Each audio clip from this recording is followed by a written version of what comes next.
প্রবল বৃষ্টি ও ভারতের উজান থেকে নেমে আসা পাহাড়ি ঢলে ভয়াবহ বন্যার কবলে পড়েছে ফেনী, নোয়াখালী, কুমিল্লা, লক্ষ্মীপুর সহ এসব অঞ্চলের প্রায় ৭৭টি উপজেলা প্লাবিত হয়েছে। প্রবল বৃষ্টি ও ভারতের উজান থেকে নেমে আসা পাহাড়ি ঢলে ভয়াবহ বন্যার কবলে পড়েছে ফেনী, নোয়াখালী, কুমিল্লা, লক্ষ্মীপুর সহ দেশের অন্তত ১২টি জেলা। এসব অঞ্চলের প্রায় ৭৭টি উপজেলা প্লাবিত হয়েছে। ইতোমধ্যে এ বন্যায় এখন পর্যন্ত ৪৯ লাখেরও বেশি মানুষ ক্ষতিগ্রস্ত হয়েছেন। সেই সঙ্গে প্রাণ হারিয়েছেন ১৮ জন। ভয়াবহ এই পরিস্থিতিতে বন্যাকবলিত মানুষদের জন্য সাহায্যের হাত বাড়িয়ে দিয়েছে গোটা বাংলাদেশের নানান শ্রেণী পেশার মানুষ।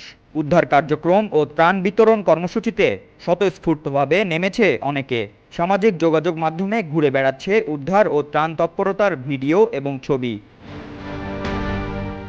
জনসাধারণ তো বটেই, সেই সঙ্গে শিল্পী থেকে শুরু করে জাতীয় দলের ক্রিকেটার সকলেই যেন সম্প্রীতি আর ভালোবাসার চাদরে ঘেরা এই নতুন বাংলাদেশে মুগ্ধ।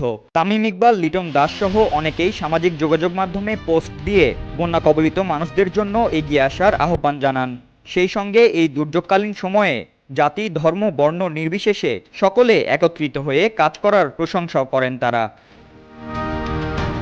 এ বিষয়ে নিজের ভেরিফাইড ফেসবুক পেজে বন্যা কবলিত এলাকার উদ্ধার ও ত্রাণ তৎপরতার কিছু ছবি দিয়ে একটি পোস্ট করেছেন জাতীয় দলের সাবেক অধিনায়ক তামিম ইকবাল। পোস্টের ক্যাপশনে বর্তমান জাতীয় দলের বাইরে থাকা এই ক্রিকেটার লিখেছেন, কেউ যদি আমাকে জিজ্ঞাসা করেন বাংলাদেশ আপনার কাছে কি, আমি এই ছবিগুলো দেখিয়ে দেব। পরের অংশে তিনি লিখেছেন, কেউ যদি বলেন কেমন বাংলাদেশ দেখতে চান, এই ছবিগুলো মেলে ধরব। এরকম আরো অনেক ছবি, ভিডিও গত কয়েকদিনে দেখেছি, অনেক কিছু শুনেছি।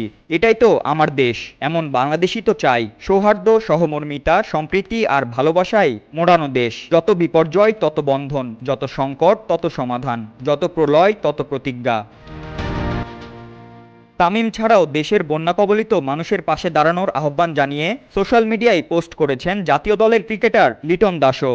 গত বৃহস্পতিবার নিজের ভেরিফাইড ফেসবুক পেজে করা পোস্টে তিনি লেখেন, এই মুহূর্তে খেলার কারণে পাকিস্তানে আছি, তবে মন পড়ে আছে বাংলাদেশে। দেশের বেশ কয়েকটি জেলা বন্যা কবলিত হয়েছে।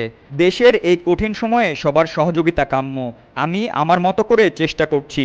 আপনাদের সবাইকে সামর্থ্য থাকলে বন্যা কবলিত মানুষের উদ্ধার ও পুনর্বাসন কার্যক্রমে অংশ নিতে আহ্বান জানাচ্ছি।